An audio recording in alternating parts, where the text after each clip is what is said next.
Shirkad lagu magacaabo Miftaax Market oo ah mid habka online-ka ah dadka Soomaaliyeed ay wax uga iibsan karaan ayaa laga furay magaalada Muqdisho, waxaana shirkadda hirgeliyay dhalinyaro Soomaaliyeed oo wax ku baratay dalka gudihiisa iyo dibaddiisa. Alaabaha shirkadda Miftaax Market adigoo gurigaaga ama goobtaada shaqo joogo aad internetka wax uga iibsan karto waxaa ka mid ah qalabka ilaalinta deegaanka, qalabka dhismaha, baabuurta, qalabka caafimaadka, qalabka xafiisyada, guryaha, shopping-ka, qalabka elektarooniga, dharka, boorsooyinka, cuntooyinka, cabitaanada, iyo waxyaabo kale. Maamulaha guud ee shirkadda Miftaax Market, Yuusuf Axmed Yuusuf, ayaa ka warbixiyay waxa ku kalifay in ay aasaasaan shirkaddan.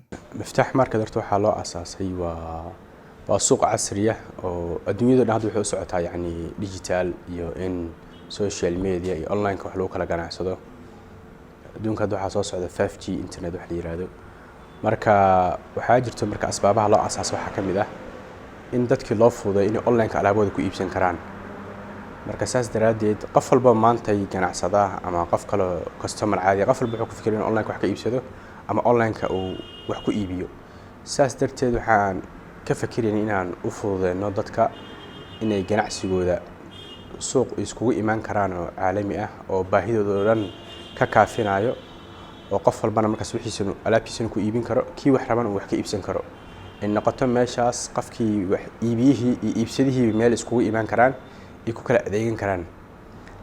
Marka waana baahi jirto dadka dhan hadda waxay u baahan yihiin in qof walba uu social media galo oo wax ku iibiyo ama online wax ku iibsado ama uu ku iibiyo. dadka dhan ma wada awoodaan markay system sameystaan oo qarash ku baxshaan oo shaqaale gaar u qabsadaan.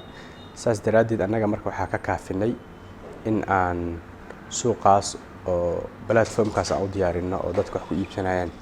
Shirkaddan wax looga iibsan karo internetka waxa ay dhalinyarada aasaastay aaminsan yihiin in dad badan oo raba in ay suuqa u adeeg doontaan ay ka maarmi doonaan, isla markaana iyagoo gurigooda ama goobtooda shaqo joogo loogu keeni doono wax walba oo ay suuqa uga baahan yihiin. Miftaax waxay fududeysay horta maanta qof walba oo ganacsada horta social media iyo online e-commerce dadka waxaa mudan inay aad u sii fahmayaan baahida ganacsatada. markaasna waxaa qof walba waxa maskaxdiisa ku jirta si online-ka wax ugu iibin kartaa.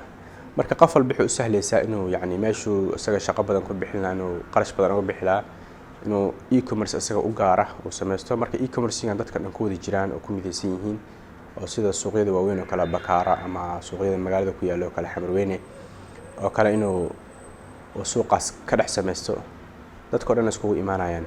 waa dhankii oo dadkii alaabaha iibinaya oo ganacsada ahayd. dhankii kale to customerska ayagana waxay u faa'iido u tahay qofkii maanta shay haduu raadinayo waxay inuu soo baxo waqti badan dhumiyo oo inta ka baxo uu aado dukaan hebel gal meel hebel gal asoo hal shay raadinayo. waxay u fududeynaysaa marka inuu 3 minutes 2 minutes uu shay raadinayo magaciisa geliyo inta dukaan ku heli karo uu soo baxaan oo ku kala doorto markaas quality-ga qiimaha iyo markaas si fudud ugu dalban kara asagana. Shirkadda Miftaax waxa ay dalka ku soo kordhisay fikir cusub oo dalka ku yaraa, waxayna shaqo abuur u sameysay dhalinyaro badan oo Soomaaliyeed.